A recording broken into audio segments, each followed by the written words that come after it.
comfort, uplift, and inspire you to be who you have come here to be. Please stand and face east. East. Air. Air is the most unique and mysterious of all the elements.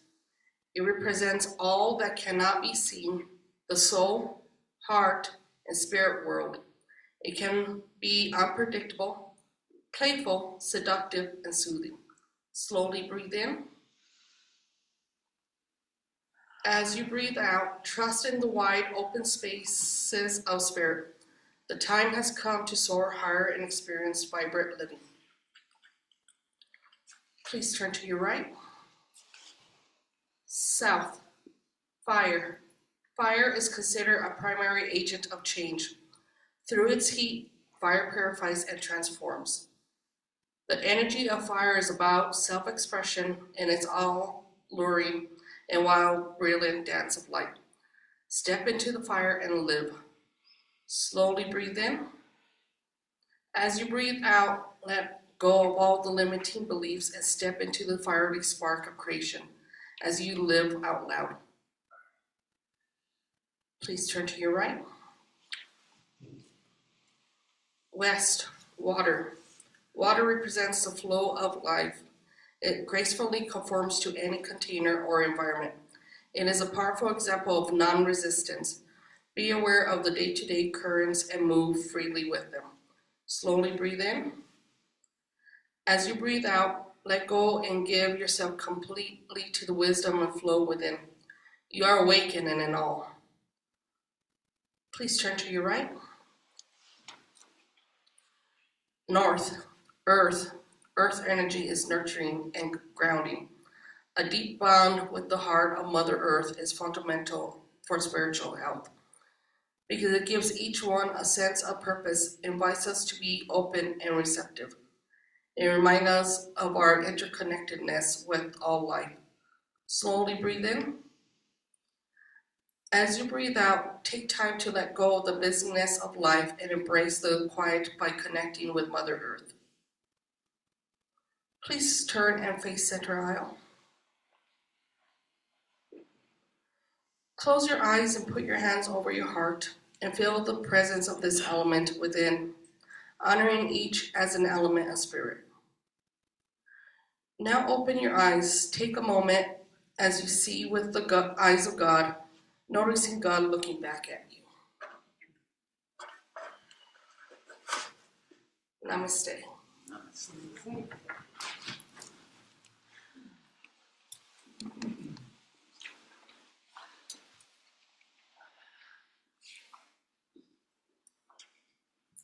Good morning again. And I want to welcome everyone online. I have not always done that, and I thought today, today, the title of the talk today is Self-Truth. And it made me look at a lot of things that I do and how I do them and what is my self-truth. And so I want to share something with you today. Rev Ann picks the best themes and talks and titles like that. Anyway, anyone who has read Eckhart Tolle's little book, Stillness Speaks, my reading today is from this little book.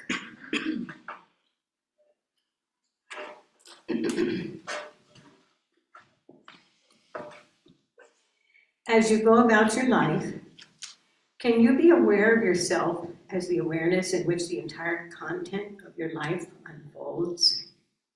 You say, I want to know myself. You are the I. You are the knowing.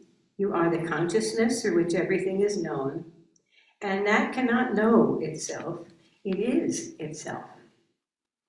There is nothing to know beyond that. And yet all knowing arises out of it. The I cannot make itself into an object of knowledge, of consciousness, so you cannot become an object to yourself. This is the way reason, the illusion of egoic identity, arose. Because mentally, you made yourself into an object. That's me, you say. And then you begin to have a relationship with yourself and tell others and yourself you a story.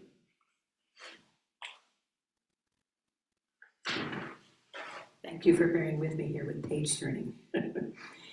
By knowing yourself as the awareness in which phenomenal existence happens, you become free of dependency on phenomena and free of self-seeking in situations, places, and conditions.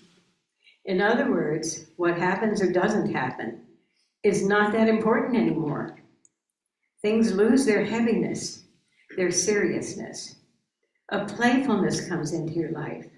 You recognize this world as a cosmic dance, the dance of form, no more and no less. When you know who you truly are, there is an abiding, alive sense of peace. You could call it joy because that's what joy is. Vibrantly alive peace.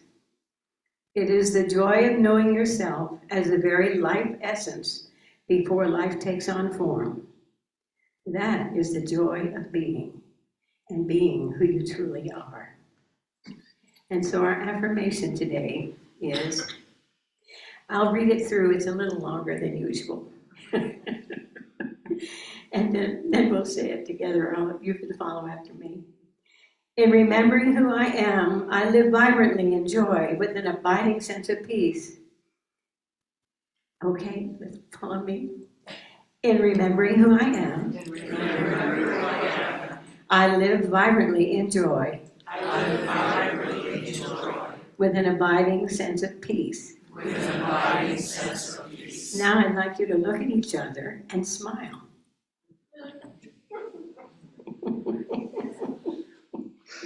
And so it is in love as we go and grow together.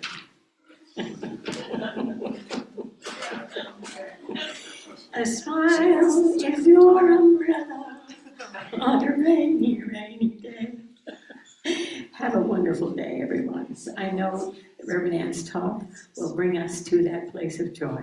And so it is.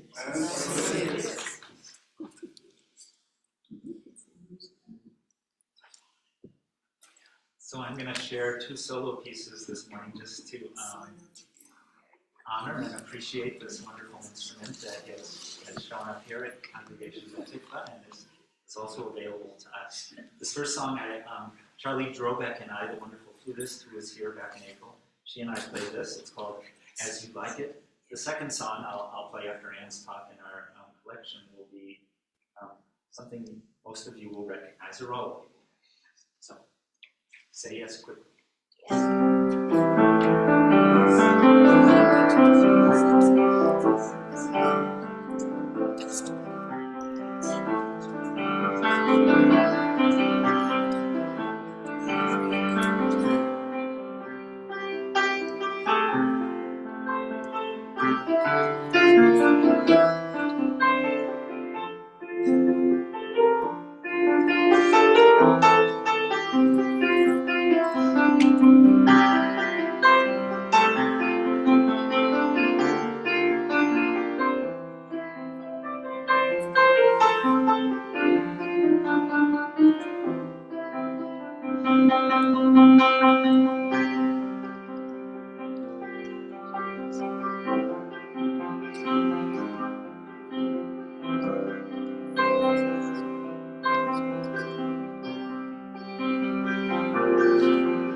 Thank you, Joseph. And the other thing that I want to be sure to share with the online people, in case you didn't hear it, is today is Joseph's 9th anniversary with Everyday Center for Spiritual Living as our music director. And how blessed are we. Thank you.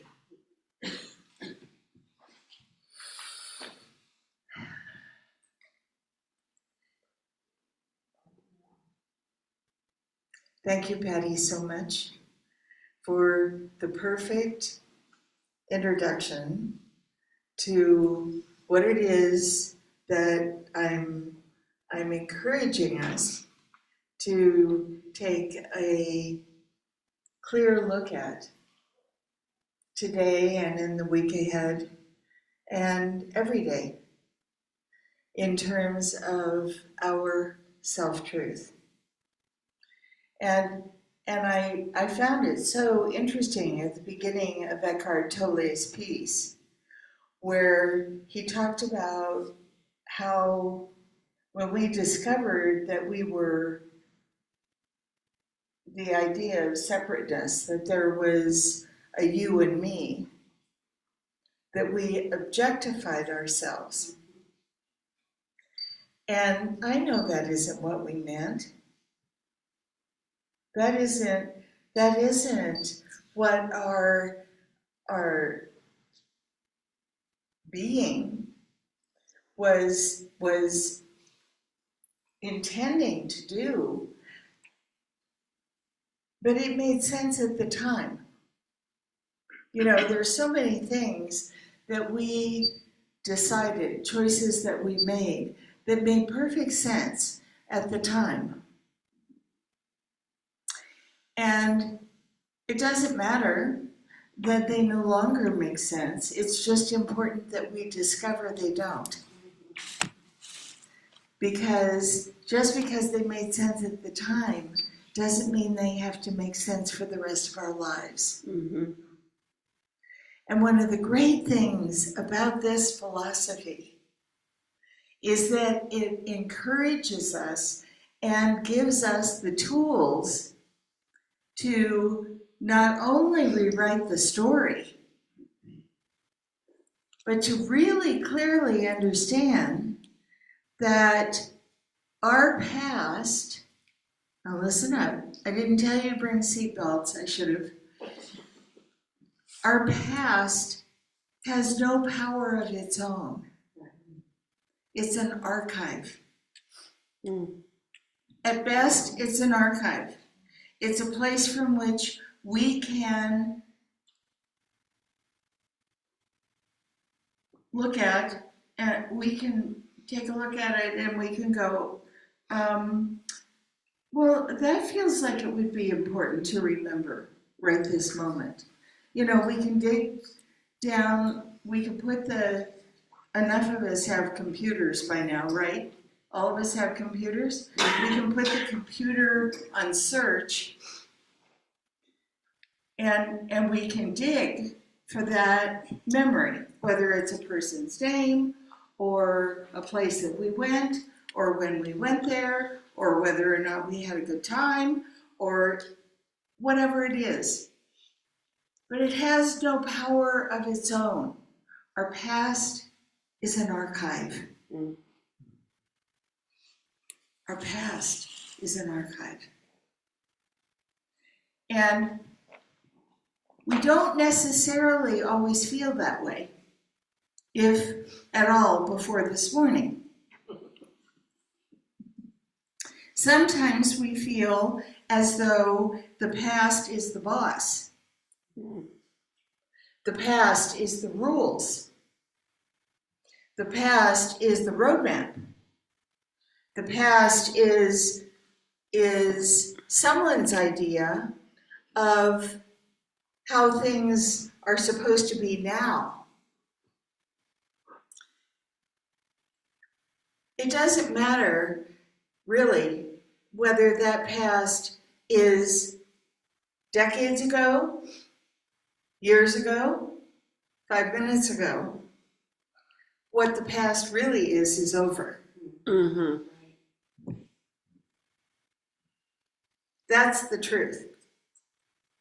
That time in our experience. Now, let's talk about the greater experience. Because in the greater experience of the one life, the one power, the one presence of which we speak every single week in one way or another, that one cosmic, fabulous, universal, joyful, God, divine, spirit being itself. To it, the past is now. And so is the future. Because everything's now. Not that the past, it needs the past for reference, because what does it need really? Nothing. Right. It needs nothing. It is complete. But the past is something that we contributed along the way. What be? Everything is now. Everything is now. And even though some of you in the room, I know for sure, have plans either for later today, someone's going to the theater. I now learned that Kalita is on her way to Kansas for her class reunion. I know that people have plans. Those plans are going to happen when they happen. Now, it doesn't mean that we don't organize ourselves around those plans. I also know somebody in the room is moving. It's okay, you could roll your eyes.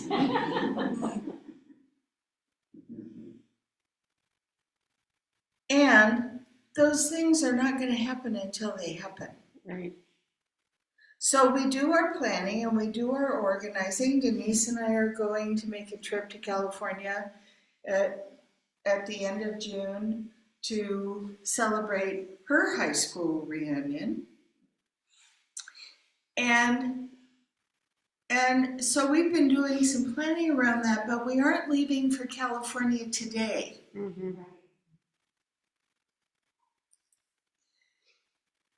Today, this now moment is the moment. It's the moment. It's the moment of creation. It's the moment where we can fully step into who we are in ways that we have never before. And one of the ways that we do that, now we're talking all month about self-awareness, and we talked about self-compassion, and we talked about self-love. Well, today we're talking about self-truth. And part of telling the truth to ourselves and about ourselves is figuring out what in the world that is.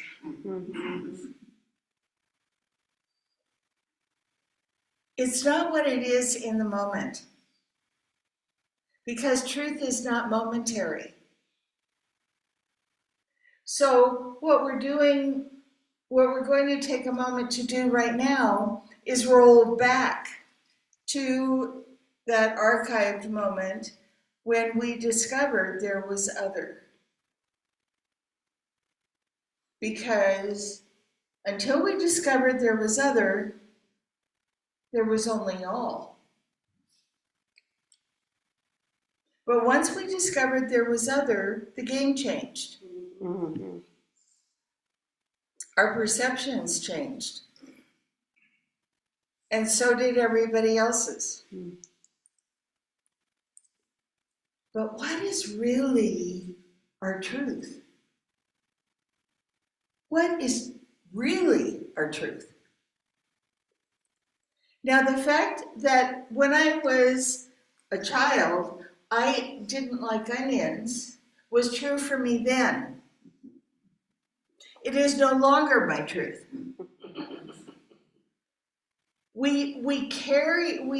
Some of us have collected these things that we have said about ourselves or other people have said about us as a defining statement when none of it was true. Mm-hmm. Because it was a collection of ideas that were based on often someone else's ideas. Yeah. Or our culture's ideas.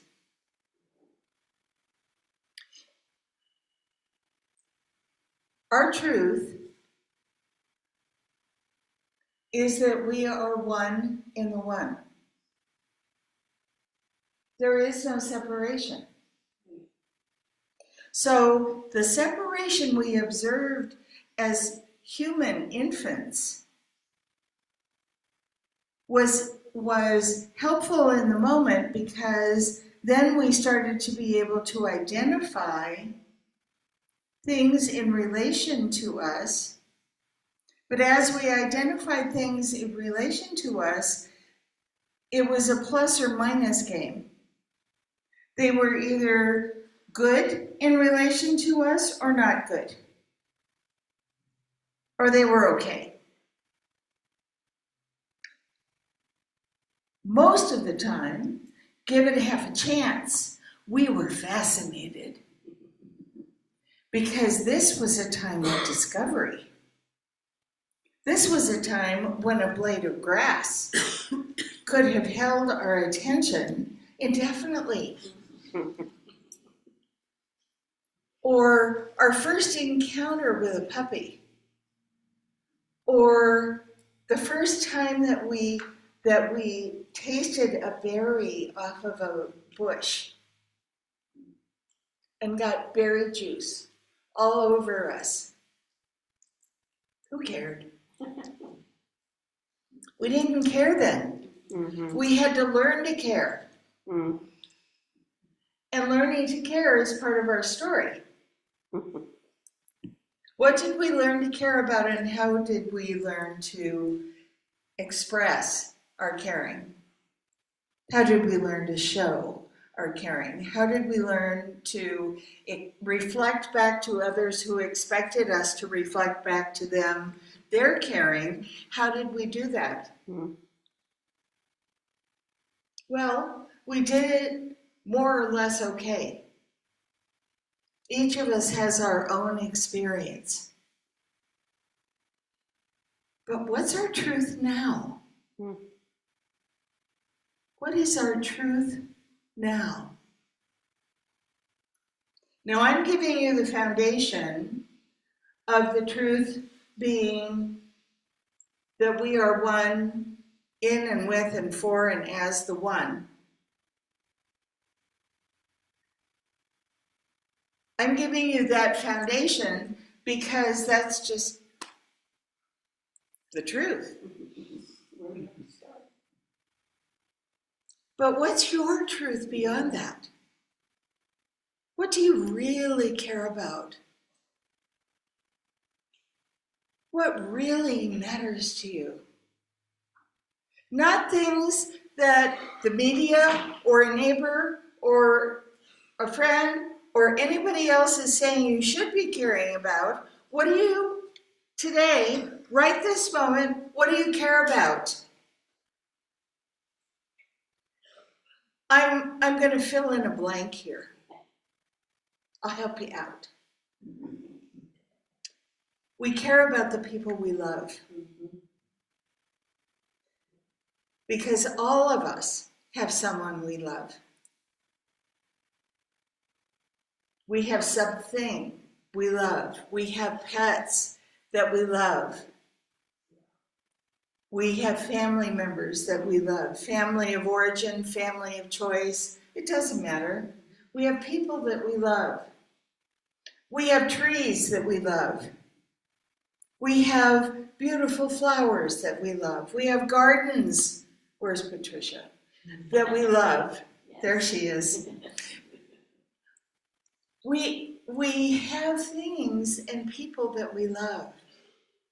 That's part of our truth. Because that love is, it comes from a place within us. Today in our pre-service meditation, we went to this inner sanctuary where peace and love abide. And that love is part of who we are. That's part of who we are. Now, if we have somebody in our life, because it can't be a pet, there's no way that we would have a pet in our life and not love it. But a person is another thing. And we may have a person in our life that we're supposed to love, and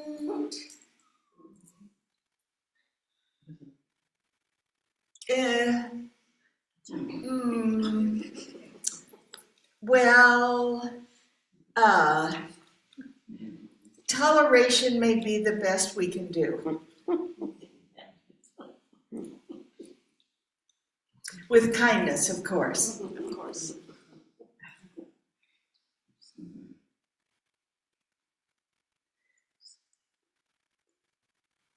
So what do we do about having people in our life that we've talked ourselves into believing we should love, but this relationship just doesn't really feel like love? What feels like love usually to us? What feels like love to us? Okay, I'll help you out again. It's like, what feels like love is reciprocity. Yes. It's a caring that doesn't need words. Right. And it comes from a place within us that is, it's not like we can poke at it and say, oh, there it is. That's where it's coming from.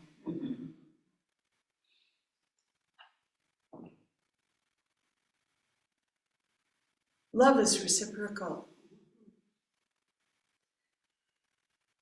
So if we have people in our lives where love feels like work, it's not reciprocal. It's not reciprocal. Now, does that mean that we just kick them to the curb and move on? No. But we redefine, at least for ourselves, from a place of our self-truth, we redefine the relationship. Mm-hmm. We redefine what we believe is expected of us, which often gets confused in a love relationship that isn't a love relationship. Is that expectation business, where we believe, or we have mind read, or we assume, all of which are dangerous practices, that because this is supposed to be a relationship that's based in love of some version, that there's a certain behavior that goes with that. Mm-hmm. But we're not being honest. Right. We're not being honest. We're not being honest with ourselves. We're not being honest with each other. And would everybody in the world not necessarily, and I'm not suggesting that we have lots and lots of people in our lives where we have this situation. It doesn't matter if it's just one. We are compromising who we truly are to take care of them in a way that we think they're expecting. Mm. Right.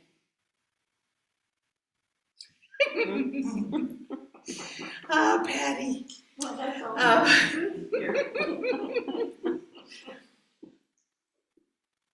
So when we confuse what's really true for us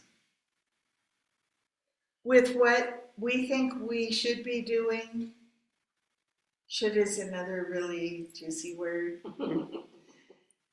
to satisfy someone else's expectations because they think that we love each other.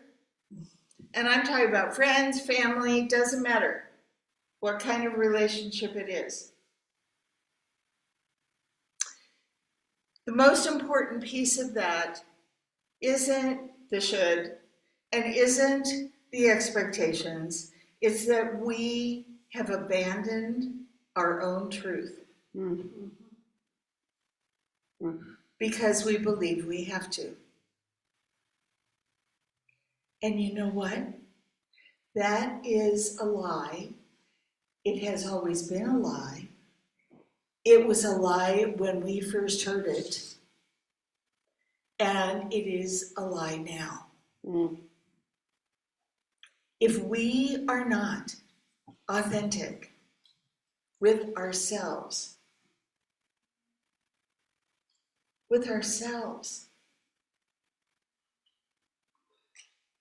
it doesn't matter what we are with another. Mm.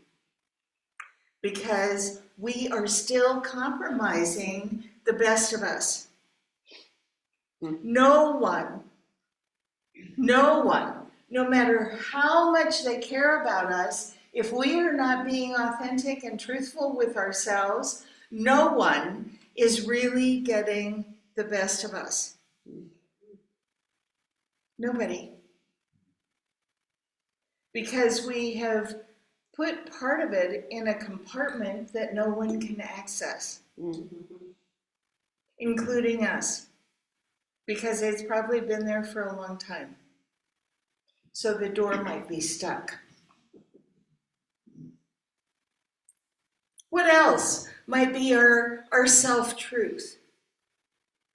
Now, am I going to suggest everybody can breathe? Go ahead. Everybody can breathe. Am I going to suggest that we run around just saying, hey, I'm Ann, and this is what I believe. And if you believed it too, it would be a great world. No. I might run around thinking. But that's not their truth.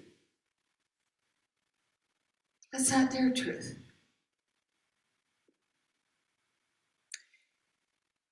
It's time, I think, because it's never going to be a better time for us to just decide to be who we are, to be truly how we are, to express how we feel. And if somebody else can't handle that, if somebody else can't handle the genuineness of what we're sharing with them, that isn't a love relationship anyway. Mm. Because they're sitting there waiting for their turn to talk about them and tell us how they feel. And that is not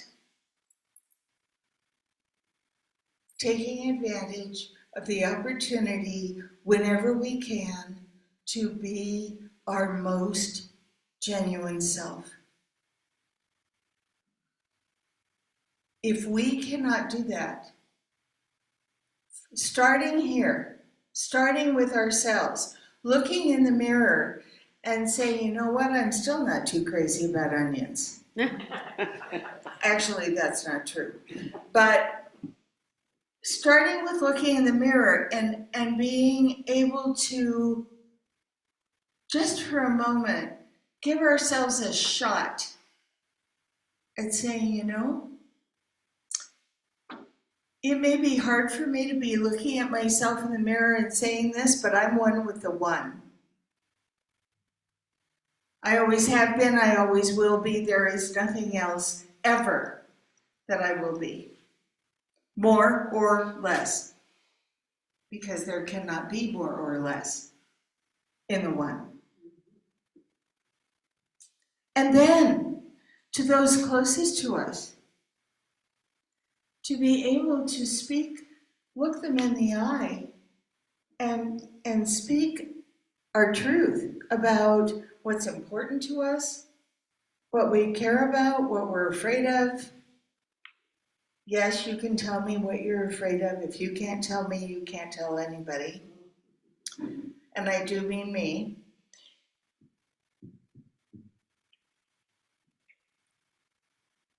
We are that one life. It doesn't mean that we feel in every moment that we are living up to it. It doesn't mean in every moment that we feel filled from soul to top of head with that love, that authority, that clarity, that generosity, that joie de vivre. It doesn't mean that. But what it does mean is that we are that. Our humanity throws in a lot of what they used to call monkey wrenches. Boy, that one came out of nowhere. Talk about coming out of the past. It came out of the past like a monkey wrench. Anyway, we need, truly, I give this to you with all my heart. We need to try. We need to try. We need to try to be vulnerable. We need to try to be open. We need to try to speak our truth with someone and trust that they will not run out of the room screaming. We need to try. Because if we can't have authentic relationships, what are we doing? Yeah. We're constantly making stuff up. Just to get along. And that's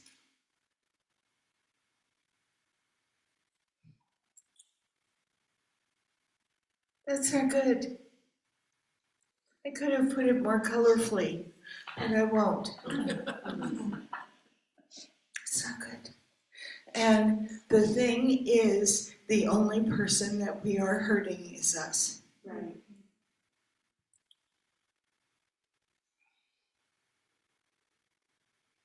Now, I happen to know, Barbara, I don't mean to single you out, but I am singling you out. I happen to know that Barbara Conroy has been speaking her truth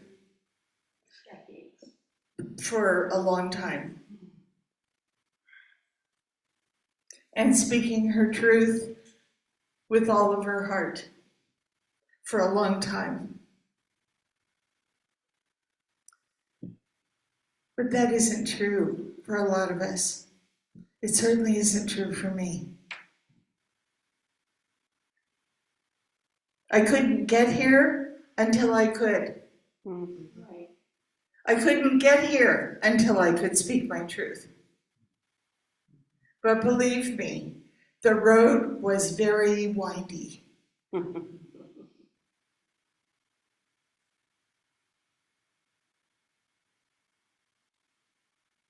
This is self-care of the highest order. Stepping into a new life today as all that we truly are and being willing to reveal that candidly, openly, honestly, lovingly. There's a great line from a movie from long ago that I loved, where it was wrinkles and all, freckles and all, warts and all. Whatever it is, find those people in your life or find new ones with whom you can be your highest self. And so it is. And so it is.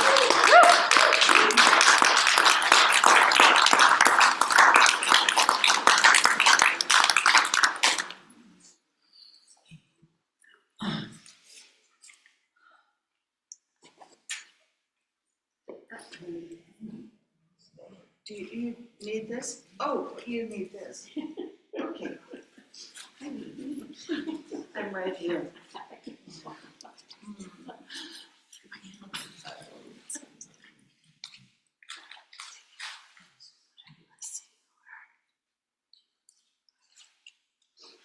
Thank you all for letting us love each other in your presence. This is the most authentic human being I have ever met. Living her love, living her life, walking her talk. And when she talks about the winding road, I have had a pretty winding road too, and I know we all have. And so in knowing that, we can accept each other and love each other in ways that we might never have before, because we know we're all in the same boat, and we're all one with the divine. And so enjoy. I invite the ushers to come forward. It's now our time of giving.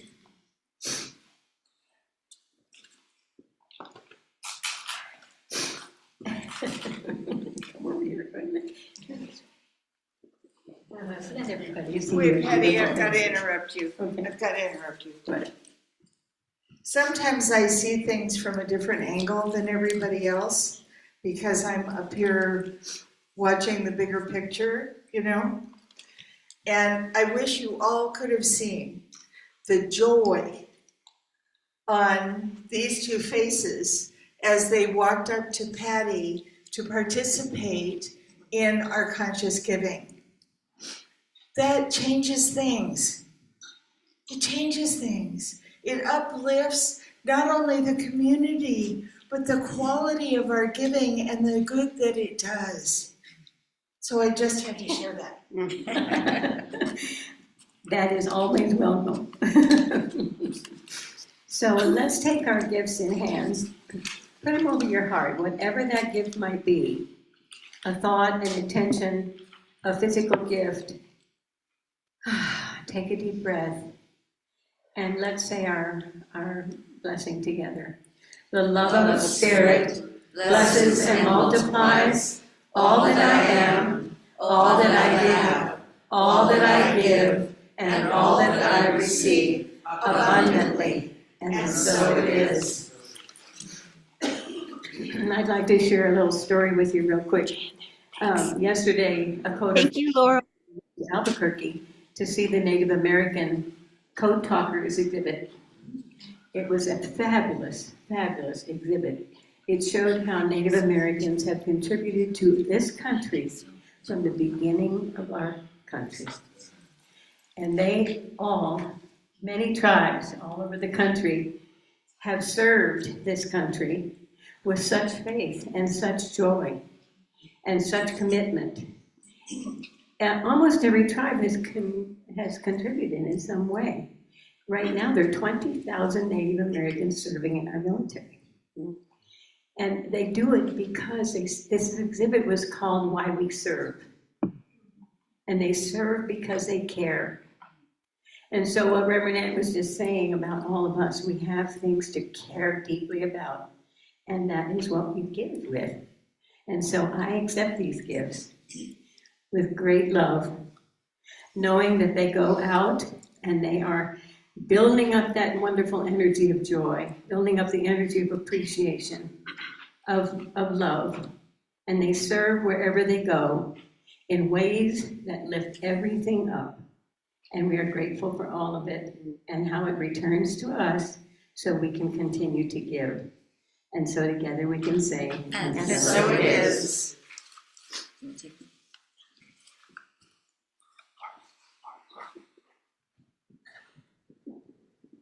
Whoopsie daisies. Anything that falls out, I get.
45, everybody.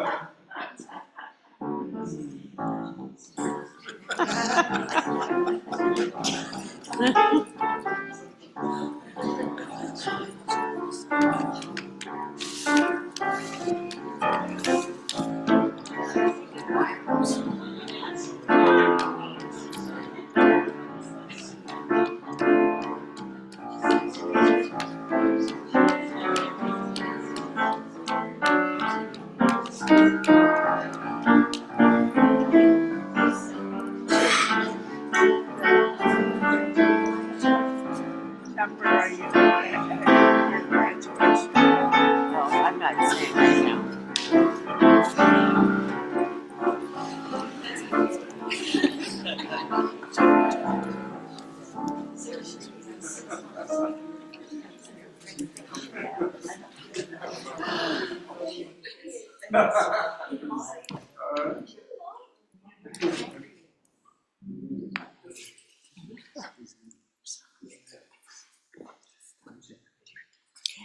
Joseph, what are we doing as our closing song today? You're doing one foot in front of the Awesome. other. Oh, yeah. Okay, I love it. It's perfect. Yeah. Okay, so we all know the drill. We go around the circle, we speak a word or so, we repeat it back. I pray, and then we Shop. sing. Shop. Oh, Bob, have a good time. Bob's on his way to see sing. Tina. Tina, yeah. We missed it. Shop. Shop. Shop. Oh, shop. Okay. Yeah, we missed it. Great. So Deborah, Oh, curiosity, Curiosity. curiosity, dedicated self-care. dedicated self-care, Special miracles. special miracles, Abundant gratitude. abundant gratitude, Peace. Peace. Love. Love. Love. The ocean of oneness. the ocean of oneness, irrepressible, Irrepressible. Just look at the iris on the way out. Mhm. There's your wonderment. Wonderment. Joy. Joy. Uplifting. Uplifting. Good health. good health, Curiosity. Visible. visible, Hope. hope, Unstoppable. unstoppable, Peace abides. peace abides, Obnoxiousness. obnoxiousness,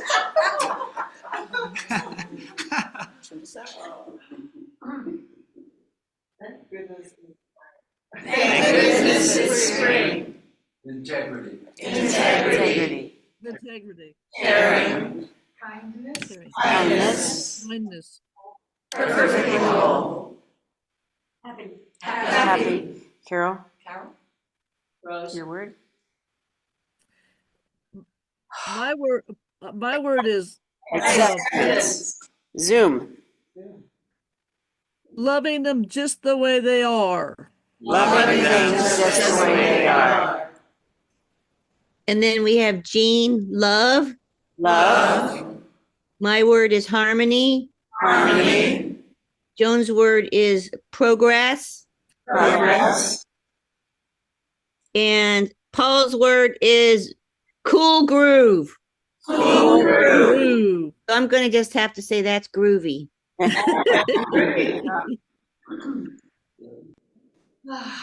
Anything on page? Thank you. Thank you. So let's take a nice deep breath.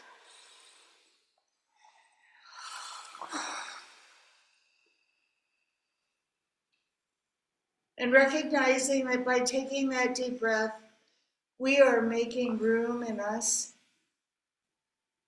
to support our own intention and to support each other. So that throughout this week, we can bring to mind at any time this circle and feel that support, feel that reminder of this moment.